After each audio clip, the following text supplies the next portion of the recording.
Que le Seigneur vous bénisse, je suis votre frère Paul. Alors aujourd'hui, nous allons parler un peu sur l'écriture de Dieu. Nous allons essayer un peu de comprendre qu'est-ce que c'est que l'écriture de Dieu. Et pour cela, dans notre Bible, nous allons prendre dans le livre de Jean. Jean chapitre 8, versets 3 à 11. Je vais faire la lecture. Ici dans le livre de Jean, il nous dit que « Alors les scribes et les pharisiens amenèrent une femme surprise en adultère. Et la plaçant au milieu du peuple, ils dirent à Jésus, « Maître, cette femme a été surprise en flagrant délit d'adultère.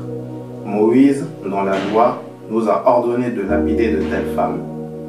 Toi donc, que dis-tu » Il disait cela pour l'éprouver, afin de pouvoir l'accuser.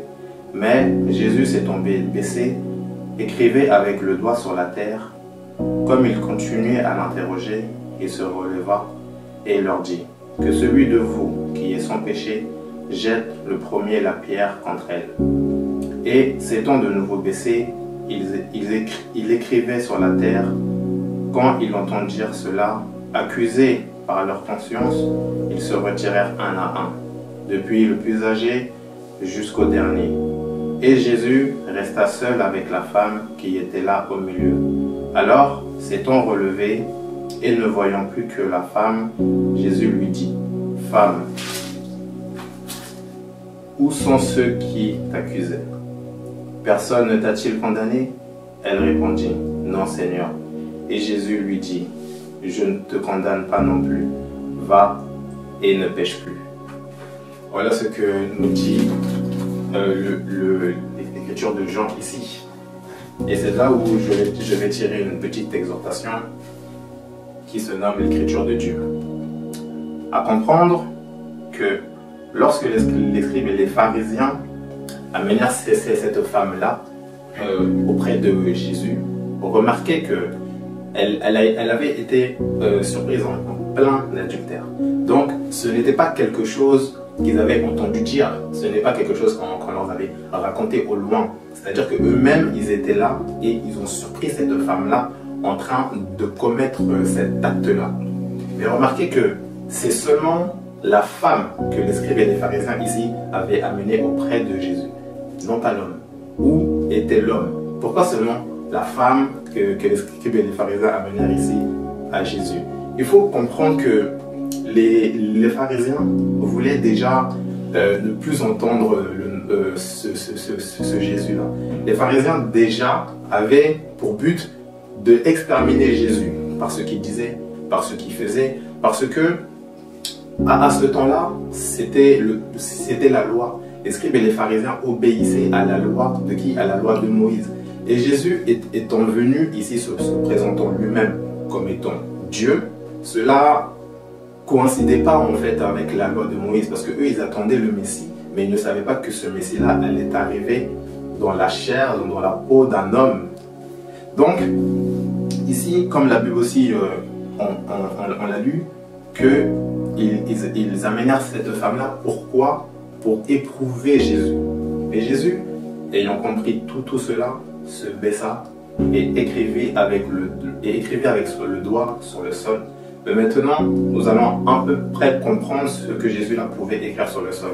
Mais avant, je viendrai pour vous dire ici, les scribes et les pharisiens, qui étaient-ils? Les scribes et les pharisiens avaient le pouvoir parmi le peuple, qui était respecté par lui et dirigeait avec rigueur les affaires religieuses de Jérusalem.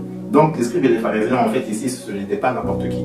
C'était ceux vraiment qui détenaient ce pouvoir-là de vraiment pratiquer la loi et de la pratiquer avec sincérité, en fait, avec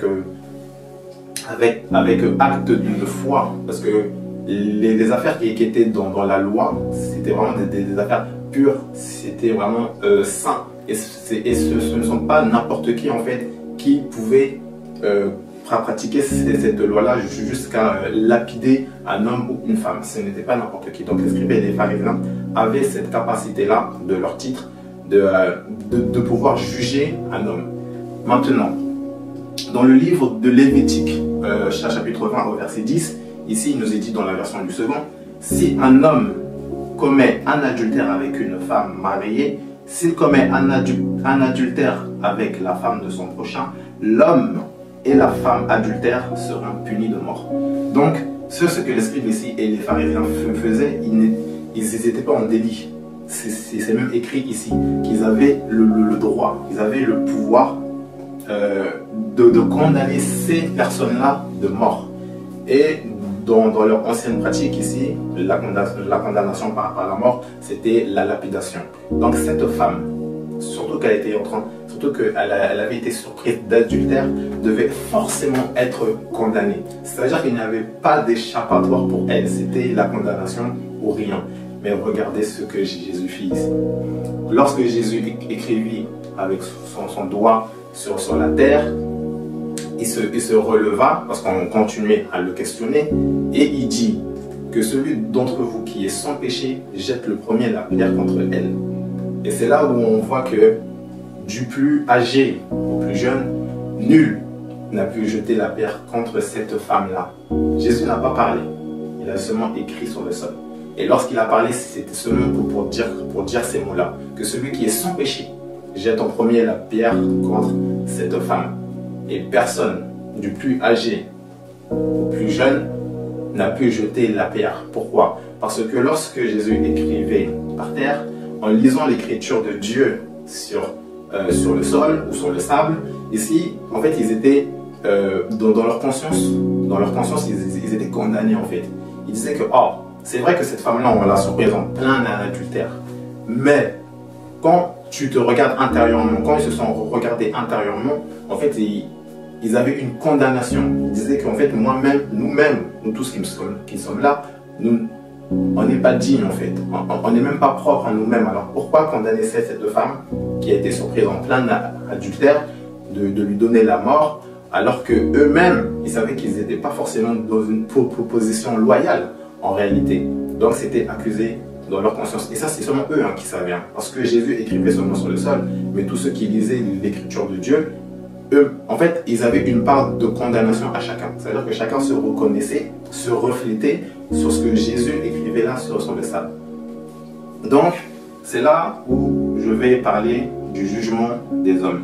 Qu'est-ce que le jugement des hommes? Le jugement des hommes, ce n'est pas le jugement de Dieu. Ça veut dire que si un homme, face à toi, il peut te discriminer. Il peut dire de toi que tu es stérile. Il peut dire de toi que dans ta vie, tu vas échouer. Il peut dire de toi que toi, dans ta vie, tu vas jamais réussir à l'école. Il peut dire que tu es idiot et autres. Mais tant que ce n'est pas le jugement de Dieu, cela peut changer. En fait, le jugement des hommes, si tu écoutes et que si tu prêtes l'oreille à ces jugements-là, forcément, il y aura quand même une réaction à cela. C'est comme une mère qui dit tout le temps à son enfant, toi à l'école tu es idiot, tu n'arriveras pas. Bah, qu'est-ce que les paroles de la mère vont produire dans le cœur de l'enfant? Bah, en fait, c'est la cause à effet. C'est les mots que la maman prononce à son garçon ou à sa fille. La fille va à l'école et c'est là où la maman va être parfois convoquée en disant que oh mais votre enfant n'y arrive pas.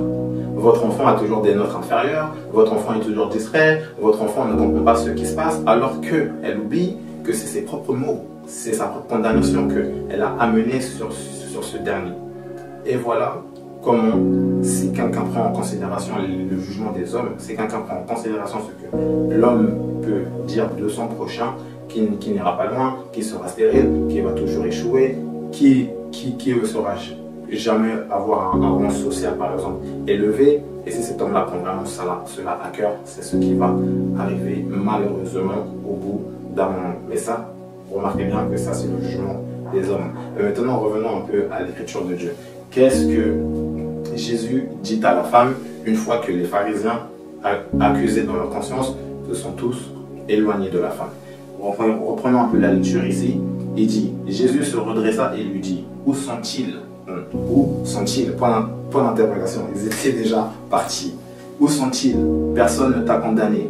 Encore point d'interrogation. Parce qu'il n'y avait aucune condamnation. Personne n'a pu jeter la pierre contre la femme qui, selon les Écritures, méritait la mort. La femme lui répond, personne, Seigneur. Et là, il y a quelque chose. Personne, Seigneur. Ça veut dire que la femme a reconnu que cet homme-là n'est pas n'importe quel homme?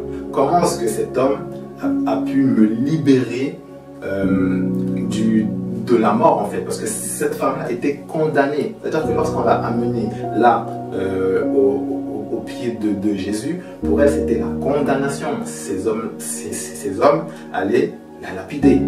Donc elle a reconnu que Jésus était le Seigneur. On continue ici. Jésus lui dit: moi non plus, je ne te condamne pas. Tu peux t'en aller et maintenant ne commets plus de péché. Oh là là, et ça, c'est magnifique. Et c'est là où on voit que Jésus a brisé les chaînes qu'il a condamnées. Jésus a brisé les chaînes qu'il a condamnées. Il n'avait même pas parlé. Quand les pharisiens se sont approchés de lui, il n'avait pas parlé. Il a observé la situation, il s'est agenouillé et il a commencé à écrire sur le sable. Et lorsqu'il a parlé, c'était seulement pour dire que celui d'entre vous qui est sans péché jette en premier la pierre contre elle.